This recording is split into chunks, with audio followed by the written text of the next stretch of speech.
Hello दोस्तों, Omkar institution में आपका स्वागत है। आज है दोस्तों 13 अगस्त और आज हम 13 अगस्त का करंट अफेयर्स डिस्कस करेंगे। इसके साथ साथ दोस्तों जो 12 तारीख का जो हमने करंट अफेयर्स देखा था 12 अगस्त का, उसको भी हम साथ में क्या है यहाँ पर क्वेश्चंस के रूप में देख लेंगे। इससे क्या होगा दोस्तों, 12 व 13 दोनों दिनों का करंट अफेयर्स एक साथ जो है हमारा कंप्लीट भी हो जाएगा और रिवीजन भी हो जाएगा। ठीक है, चलो आज का सेशन हमारा शुरू करते हैं। शुरू करने से पहले मैं बता देना चाहूंगा दोस्तों, ये है ऑपरेशन सीरीज और इस ऑपरेशन सीरीज में हम हर क्वेश्चन जो भी करंट अफेयर से संबंधित है उसको स्टैटिक जीके के साथ जोड़कर देखते हैं, जिससे क्या हो एग्जाम में ज्यादा से ज्यादा चीजें बेहतर तरीके से क्या हो पाए, कंप्लीट हो पाए। ठीक है, तो आज की हमारी सुर्खियां देख लेते हैं दोस्तों। 12 अगस्त को आप जानते हैं दोस्तों अंतरराष्ट्रीय युवा दिवस मनाया जाता है। इसकी थीम क्या है और ये क्यों मनाया जाता है, इसके बारे में हम अच्छे से देखेंगे। उसके बाद जो है 12 अगस्त को विश्व हाथी दिवस भी मनाया जाता है, ये भी आप जानते हो। क्यों मनाया जाता है, इसकी भी थीम क्या है, इन सब बिंदुओं पर अपन अच्छे से चर्चा करेंगे। फिर बात करते हैं दोस्तों लोकार्नो फिल्म फेस्टिवल। कौन सा फेस्टिवल दोस्तों? लोकार्नो फिल्म फेस्टिवल जो है ये किंग खान को लाइफ टाइम अवार्ड दिया गया है। इसको किसको? किंग खान को, मतलब जो शाहरुख खान है उनको क्या है इस सम्मान से जो है सम्मानित किया गया है। इस फेस्टिवल में जो है यह जो है अवार्ड दिया गया इन्हें लाइफ टाइम अचीवमेंट का। इसको भी अच्छे से देखेंगे। इसके बाद दोस्तों भारत में महिलाएं और पुरुष 2023 नामक प्रकाशन का विमोचन। अभी जो है महिला एवं पुरुषों की तुलना जो है की गई है, एक सांख्यिकी रिपोर्ट जो है उसके अनुसार सांख्यिकी मंत्रालय ने जो है इस रिपोर्ट को जारी किया है। इसके आधार पर कितनी महिलाएं हैं, कितनी पुरुष है, उनका लिंगानुपात कितना है, सारी बातें जो है 2030 और 2036 को ध्यान में रखकर यहाँ पर आंकड़े बताए गए हैं। इनको हम अच्छे से क्या करेंगे यहाँ पर दोस्तों देखेंगे। ठीक है, चलो फिर बात करते हैं। यहाँ पर अगला हमारा बिंदु रहेगा दोस्तों यहाँ पर निधन किसका हुआ है। नव भारत समूह के चेयरमैन विनोद माहेश्वरी जी जो है अब हमारे बीच में नहीं रहे। इनका जो है क्या हो चुका है दोस्तों, निधन हो गया है। इनके बारे में एक बार देखेंगे। ठीक है, चलो फिर आगे हमारा एनटीआरएफ रैंकिंग जो है आईआईटी मद्रास छठी बार क्या बना है दोस्तों, यहाँ पर नंबर 1 पोजीशन पर पहुंचा है आईआईटी मद्रास। क्या है कंडीशन, सारी चीजें देखेंगे। छठी बार मतलब 6 बार जो है ये बन चुका है। फिर आगे बिंदु है हमारा दोस्तों, देश में मध्य प्रदेश ऑनलाइन समन देने वाला पहला राज्य बन गया है। समन की जानकारी सूचना जो है अब मध्य प्रदेश सरकार जो है सीधे किसके माध्यम से देगा, ऑनलाइन के माध्यम से। तो सारी बातें जो है यहाँ पर अच्छे से हम देखेंगे। फिर पंजाब नेशनल बैंक ने दृष्टिबाधित, कौन से दोस्तों, यहाँ पर दृष्टिबाधित जो है ये है दृष्टिबाधित जो बच्चे जो है ग्राहक जो है उनके लिए क्या है डेबिट कार्ड लॉन्च किया है। क्यों किया है, सारी बातें समझेंगे। लिमिट कितनी रहेगी अगर ई कॉमर्स के संदर्भ में देखा जाए तो, और नकदी के संदर्भ में देखा जाए तो, सारी बातें देखेंगे। पंजाब नेशनल बैंक के बारे में भी समझेंगे। फिर दोस्तों कागामे ने, जो कागामे है उन्होंने क्या किया है, रवांडा के राष्ट्रपति के रूप में चौथी बार शपथ ली है। ये है कागामे और इन्होंने क्या है दोस्तों, रवांडा के ये क्या बन गए राष्ट्रपति और चौथी बार बने हैं। ठीक है, इनके बारे में देखेंगे। फिर हम देखेंगे दोस्तों 12 तारीख का रिवीजन। जो 12 अगस्त के दिन हमने करंट अफेयर्स देखा था उसका साथ में या एमसीक्यू फॉर्मेट में हम क्या कर लेंगे, रिवीजन भी अच्छे से देख लेंगे। ठीक है, चलो कहानी शुरू करते हैं आज की दोस्तों। अंतरराष्ट्रीय युवा दिवस 12 अगस्त को मनाया जाता है अंतरराष्ट्रीय युवा दिवस, ये आप जानते हो। ठीक है, इतनी बात आपको पता है दोस्तों। 1999 में, कब, 1999 में यह जो है यूएन की महासभा द्वारा इस पर जो है विचार किया गया और प्रति वर्ष जो है 12 अगस्त वर्ष 2000 से इसे मनाया जाना प्रारंभ हुआ। ठीक है, ये कहानी आपको सारी पता है। थोड़ी सी बात करते हैं आज के इस 12 अगस्त के अंतरराष्ट्रीय युवा दिवस के। दोस्तों जो अंतरराष्ट्रीय स्तर पर आप देखोगे युवा सबसे ज्यादा है। आप जानते हो युवाओं के जो बिंदु है, युवाओं के जो मुद्दे हैं, इन मुद्दे को ध्यान में रखना। ठीक है, इनके मुद्दों को जो है महत्व देना, इसी बात को ध्यान में रखकर जो है प्रति वर्ष 12 अगस्त को यह दिवस मनाया जाता है। ठीक है, अब इसकी आपको याद क्या रखनी दोस्तों, थीम याद रखनी।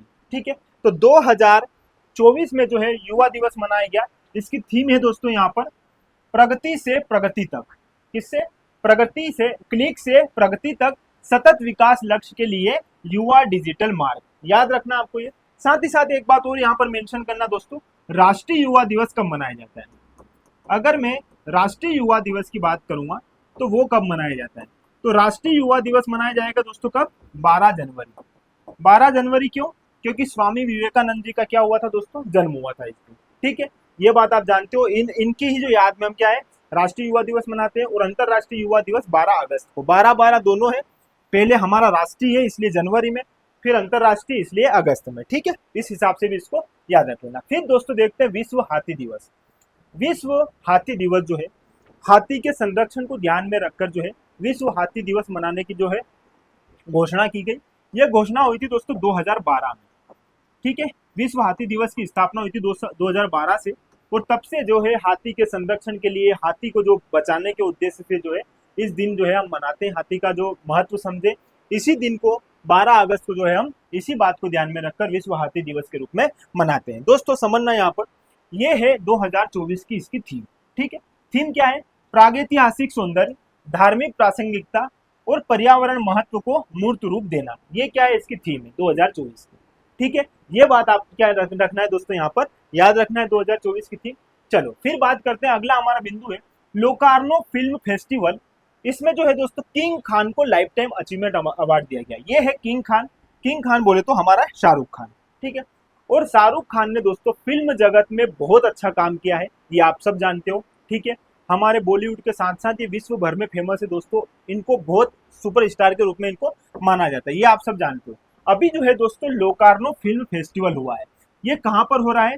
ये होता है दोस्तों स्विट्जरलैंड में। कहाँ होता है? स्विट्जरलैंड में। अब ये क्यों होता है? ये दोस्तों अंतरराष्ट्रीय स्तर पर फिल्मों को ध्यान में रखकर मनाया जाने वाला एक फिल्म उत्सव है। ठीक है, और इसी महोत्सव में जो है ये चलेगा कब से कब से? 7 से लेके 17 अगस्त तक चलने वाला है। और 10 अगस्त को जो है यह जो है इसने क्या है, ये इस अवार्ड से सम्मानित किया है किनको?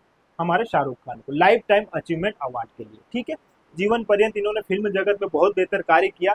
इसी बात को ध्यान में रखकर यह जो है फेस्टिवल मनाया गया, और इस फेस्टिवल में जो है इन्हें लाइफ टाइम अचीवमेंट अवार्ड से दिया गया, सम्मानित किया गया शाहरुख खान को, जो शाहरुख खान की उपलब्धियों में 4 चांद लगा देता है। ठीक है, चलो राष्ट्रीय नहीं दोस्तों, अंतरराष्ट्रीय स्तर पर ये बड़ी बात है, इसको आप अच्छे से देख लीजिएगा। ठीक है, फिर बात करते हैं भारत में महिलाओं और पुरुषों, किसके संदर्भ में बात कर रहा है? महिलाएं एवं पुरुष 2023 नामक प्रकाशन का विमोचन किया है।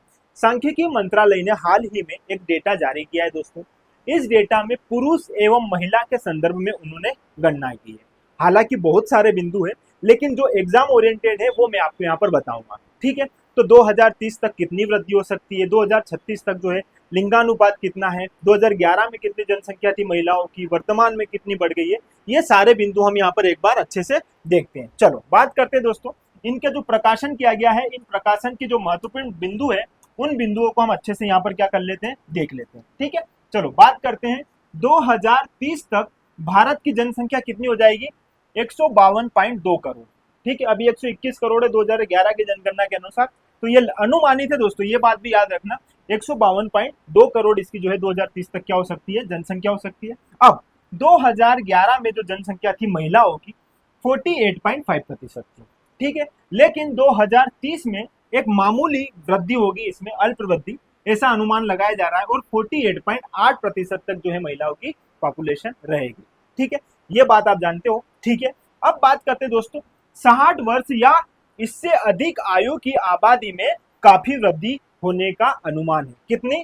60 वर्ष या इससे अधिक की जो आयु है उसमें काफी अनुमान है कि उसमें वृद्धि हो। ठीक है, ये एक बिंदु था। फिर आपको एक बिंदु और याद रखना है दोस्तों, महिला लिंगानुपात। ठीक है, जो हाल ही में सांख्यिकी मंत्रालय द्वारा जो रिपोर्ट जारी की गई है, इस रिपोर्ट में आप महिला लिंगानुपात देखना दोस्तों, 2011 में 943 था, ये आप सबको पता है, लेकिन 2036 तक कितना हो जाएगा? 952। ठीक है, ये बिंदु याद रखना। इसके साथ साथ मातृ मृत्यु दर को जो है 2030 तक 70 तक लाना है। ठीक है, कितने लाना है दोस्तों? 70 तक लाना है। ये बिंदु भी इंपॉर्टेंट है। तो ये कुछ आंकड़े हैं जो सांख्यिकी मंत्रालय ने जारी किए हैं, जो एग्जाम में सीधे सीधे पूछे जा सकते हैं। ठीक है, चलो अब बात करते हैं यहाँ पर दोस्तों, निधन हुआ है, किनका हुआ है? नव भारत समूह के चेयरमैन विनोद माहेश्वरी जी का। ये क्या है दोस्तों?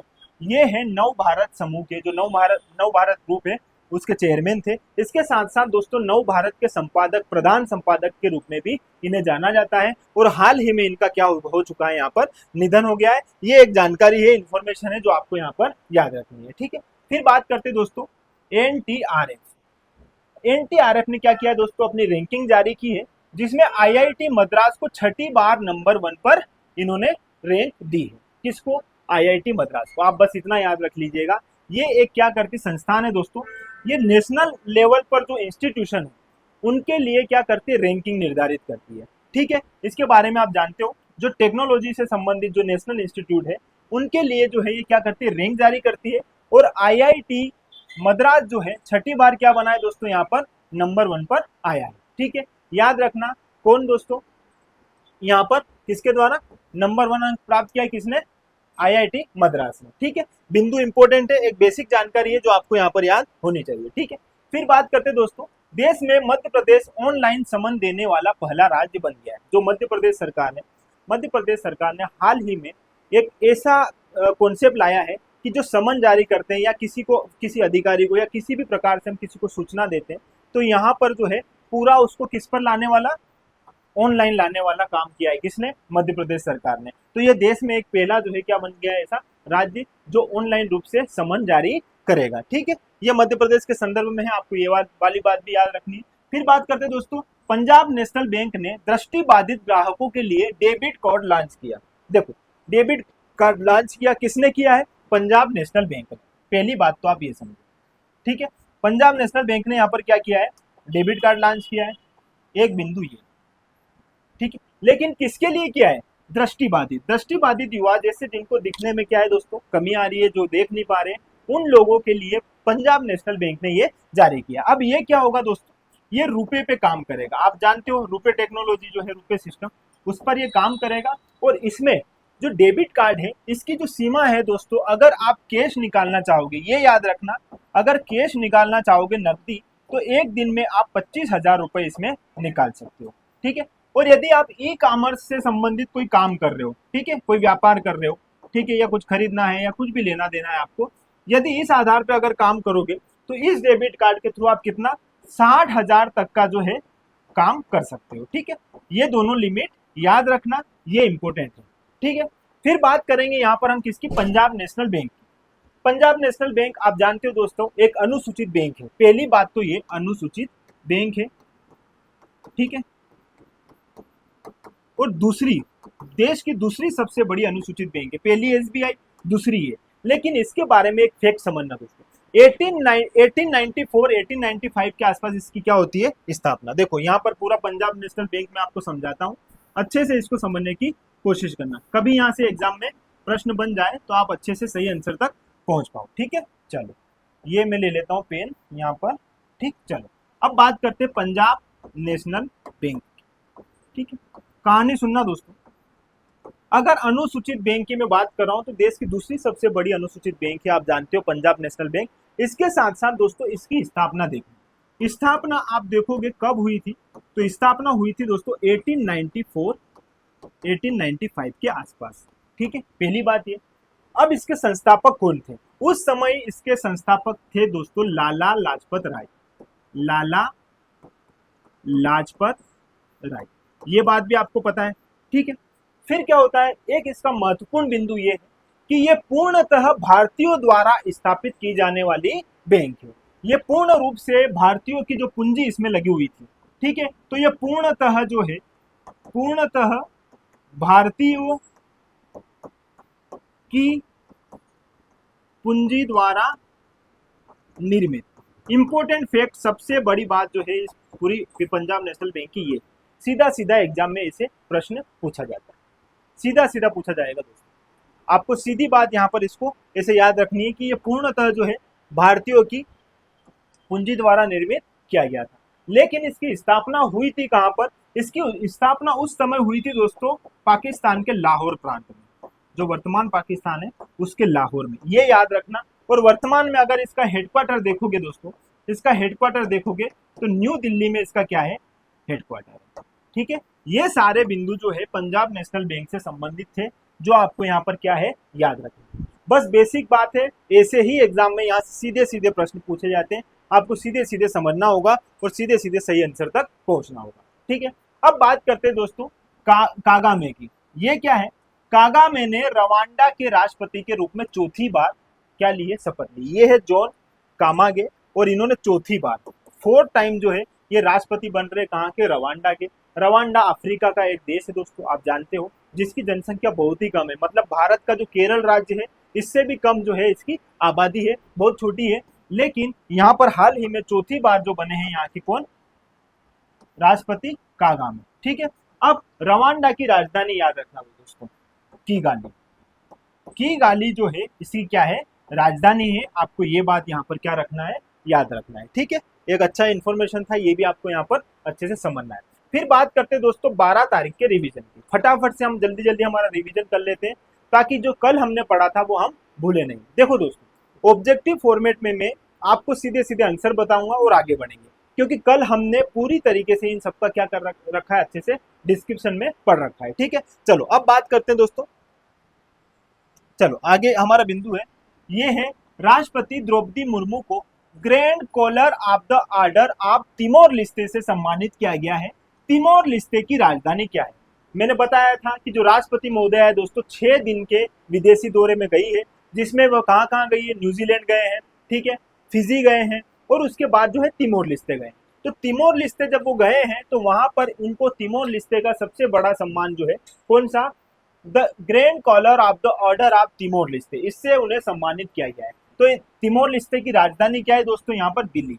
दिल्ली दिल्ली याद मत रख लेना, दिल्ली जो है ये तिमोर लिस्टे की राजधानी है। प्लस वेलिंगटन की मैं बात करूं दोस्तों तो ये न्यूजीलैंड दौरे पर भी जाएंगे, वहां की राजधानी ये है। सुआ दोस्तों फिजी, फिजी जो है इसकी राजधानी क्या है, सुआ। ये सारी बातें मैंने यहाँ पर बता दी थी। जकार्ता को पता है आप, इंडोनेशिया की राजधानी। ठीक है, ये सारे बिंदु जो है आपको साथ साथ में यहाँ पर भी क्या है, कवर हो जाएगा। ठीक है, चलो आगे बात करते हैं दोस्तों। हमारे अगला बिंदु है पेरिस ओलंपिक 2024 में भारत का क्या स्थान रहा। भारत जो है 71 पर रहा है, आप जानते हो। पहले पे यूएसए, और भारत जो है 71 नंबर पे आया है। दूसरा चीन है और तीसरा जापान। ठीक है, सारी कहानी आपको पता है, मैंने सारी बातें यहाँ पर आपको बता रखी है। फिर बात करते हैं दोस्तों एमपॉक्स। एमपॉक्स जो है हाल ही में अफ्रीका की जो कंट्री है बहुत सारी, जिसमें महत्वपूर्ण रूप से कांगो अफ्रीका की जो कंट्री है, वहां पर एमपॉक्स जो वायरस है ये क्या है, अभी देखा गया है दोस्तों। यह मंकी मतलब बंदर से फैला जाने वाला एक वायरस है। और इससे क्या है, यदि कोई जानवर इस प्रकार से संक्रमित है और यदि किसी वह व्यक्ति को काट लेता है तो ऐसे में व्यक्ति भी क्या हो जाएगा, यहाँ पर उससे संक्रमित हो जाएगा। ठीक है, तो ये क्या है दोस्तों, एक वायरस है एम पॉक्स। पहले इसको मोंकी पॉक्स के नाम से जाना जाता था। ठीक है, बंदरों में सबसे पहले इसे देखा गया है, ये बात भी आप यहाँ पर याद रख लीजिएगा। फिर बात करते हैं किस राज्य का तिरिंग गांव, कौन सा गांव दोस्तों, तिरिंग गांव बहुत चर्चा में है ये। और इस गांव में मेरी बेटी मेरी पहचान की टैग लाइन से जाना जा रहा है। एक बहुत ही अच्छा कॉन्सेप्ट, बेटियों को बहुत महत्व दिया जा रहा है इस गांव में। और यहाँ पर लगभग सभी बेटियां जो है 100% जो है शिक्षित है, उनको स्कूल भेजा जा रहा है। और ये गांव है दोस्तों कहाँ का, ये गांव है छत्तीसगढ़ का। छत्तीसगढ़ का एक गांव है तिरिंग गांव। ठीक है, और इस तिरिंग गांव में जो है बच्चों को बहुत महत्व दिया जाता है, साथ साथ उनकी पढ़ाई में, उनके सारे क्षेत्र में उनके घर वालों का महत्वपूर्ण योगदान है। ठीक है, तो यहाँ पर क्या किया जा रहा है, जो छत्तीसगढ़ के लोग हैं इन्होंने अपने घर की नेम प्लेट जो है उसमें भी अपनी बेटियों का नाम रखा है।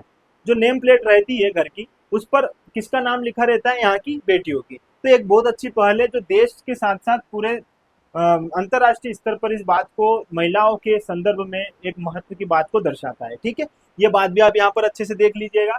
फिर बात करते हैं दोस्तों कौन सा राज्य सैनिटरी पैड के लिए बेटियों के खाते में पैसे डालने वाला देश का प्रथम राज्य बन गया है। देखो मध्य प्रदेश जो है दोस्तों, हाल ही में डॉक्टर मोहन यादव जी जो है उन्होंने ये घोषणा की है कि मध्य प्रदेश की जो बालिका, कौन सी बालिका, जो सरकारी विद्यालय में पढ़ती है, जिनकी कक्षा 7वीं से लेकर 12वीं तक की क्या है कक्षा है, तो ऐसी बालिकाओं को दोस्तों प्रति माह 25 रुपए की राशि दी जाएगी।